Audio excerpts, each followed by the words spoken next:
পিটান শুরু করছি। এই উদ্দেশ্য করে আজকে ডিরেক্টর ডিরেক্টর সাপোর্ট দিছে। উনার রুমে 200 লাঠি ক্যামেরা। এই জায়গায় ডিরেক্টর জড়িত। এই জায়গায় ডিরেক্টর এবং কি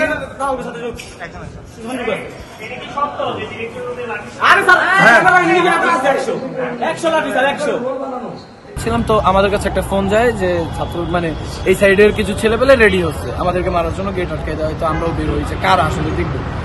ইতিমধ্যে হচ্ছে গিয়ে কিছু ভাই নামে, তো আলামিন নামে একটা ছেলে ওকে মানে একদম খুব খারাপ ভাবে মারে, ওর হাতের এখান দিয়ে ফাটিয়ে ফেলে। ইভেন আরাফাত নামে আমাদের একটা ভাই আহত হয়। এই যে চক্ষু বিজ্ঞান থেকেও আমাদের অনেক ভাই আসছিল, ওরাও আহত হয়। ইভেন 3 তলায় একটা ছেলে এখনো আছে যার শ্বাস প্রশ্বাসে কষ্ট হচ্ছে, ও বাঁচবে কিনা আমরা জানি না। তারপরে আউটডোরের 2 তলায় অনেক প্রকার লাঠি রাখা ছিল, প্রায় 50টা 60টা।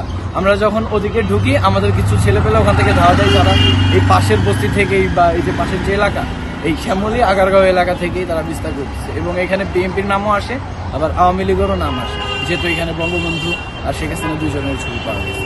এখন সবাই হচ্ছে এই যে পুলিশ মোতায়েন করা হয়েছে, আবার সেনাবাহিনী আসছে, তো সবাই এখন ডিরেক্টর স্যারের রুমে আছে। এটা হচ্ছে 2 তলায়। ওরা 2 জন আসলো, আসার পরে ওদের সাথে মানে আর এই জায়গার স্টাফদের সাথে মানে বেলারের স্টাফদের সাথে একটু মানে হাতাহাতি হয়েছে। হওয়ার পরে ওই ঘটনার প্রেক্ষিতে মানে ওরা সকালবেলা আর কি মানে কর্মবিরতি ডাকছে। কর্মবিরতি ডাকার পরিপ্রেক্ষিতে মানে আমাকে আহতরা মানে থেরাপি রুমে গেছে। থেরাপি রুমে দেওয়ার পর ওদেরকে মানে আবার লাথি দিয়েছে একটা। যখন লাথি দিয়েছে তখন ওরা আইসে আর কি, যখন আর কি করছে আমরাও থেরাপিতে গেছিলাম, তখন আর কি এক পর্যায়ে মানে আমরা যেই আর কি শেষ পর্যন্ত গেছি, এখন আর কি মানে ওরা তো আর কি স্টাফরা, তারপর আর কি যে অ্যাম্বুলেন্সের যে লোকজন আছে তারা সবাই একত্র হয়ে মানে আমাদের আহতদের ওয়ার্ডে মারতে আসবে, ঠিক আছে। তাহলে আর কি ওই ডক্টর আর কি বলতেছে মানে আমরা সামনে আশা করছিলাম, তা বলতেছে যে তোমরা দৌড় দাও, ঠিক আছে। তখন আমরা এক পর্যায়ে মানে আমরা তো আর আমার সাথে একটা ভাই ছিল সৌরভ ভাই, উনি এবার হাঁটতে পারে না, ওনাকে নিয়ে আর দৌড়িতে পারি নাই, ঠিক আছে। তাই ওর সৌরভ ভাই আবার অতটুকু ভিডিও করে রাখছে। তাই ওয়ার্ডে এসে সবাইকে বলার পরে মানে ওরা সবাই নিচে নামছে। এর ভিতরে ওরা আর কি 3 জন আর কি মানে আহত ভাই, ওরা আবার আর কি মানে আউটডোরের সামনে গেছে, ওরা আউটডোরে ছিল সবাই। আর ওরা ছোট ছোট স্টাম্প ছিল মানে স্টাম্পের মতো, সে আর কি সেইটা 202 থেকে পাওয়া গেছে, ঠিক আছে। ওরা আর কি মানে আহতদের মারার জন্য নিয়ে আসছিল, ঠিক আছে। তাই ওদের 3 জন, একজনের হচ্ছে পা নাই, পা কাটা, ঠিক আছে। তা ওর কিন্তু আর দৌড়িতে পারেনি ওরকম ভাবে।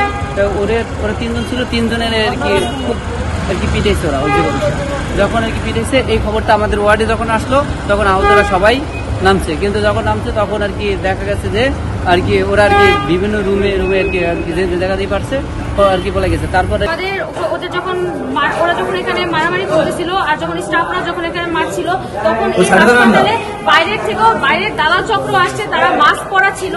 আমি আর আমার স্কাউট ইমন ওইখানে বহির্বিভাগের ওইখানে ছিলাম, ওখানে সিসিটিভি ফুটেজ আছে। আমি সেনাবাহিনীকে বলেছি ওইখানে আমাদেরকে এভাবে তাকলো। ওদের কাছে এরকম লোহার রড, এরকম চাপাতিও ছিল, আর লোহার রড ছিল, এবং মোটা মোটা লাঠি ছিল। এইগুলা ছিল না, আমাদের রুগীদের কাছে এইগুলা ছিল।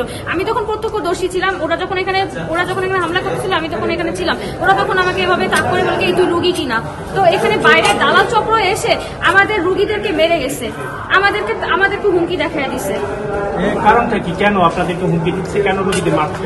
কারণ এখানে এই যে হাসপাতালে কিছু দালাল চক্র, তারা সিন্ডিকেট করে, তারা রক্ত ব্লাড ব্যাংকে তারা একটা ব্লাডের যারা গরিব রোগী আছে তাদের থেকে ব্লাড যেখানে যাবে 350, সেখানে চায় 1000। একটা এক্সরে রিপোর্টের জন্য তারা চাবে 100 টাকা। এখানে দালাল চক্ররা এই যে যারা আমাদের বৈষম্যবিরোধী রোগী আছে তারা এই দালাল চক্র রোগীদের এই দালাল চক্রকে ধরে। কিন্তু এই দালাল চক্রের এই যে স্টাফদের এই দালাল চক্রের পিছনে হাত আছে স্থানীয় পর্যায়ে কিছু দালালদের, তাদের হাত আছে। তারা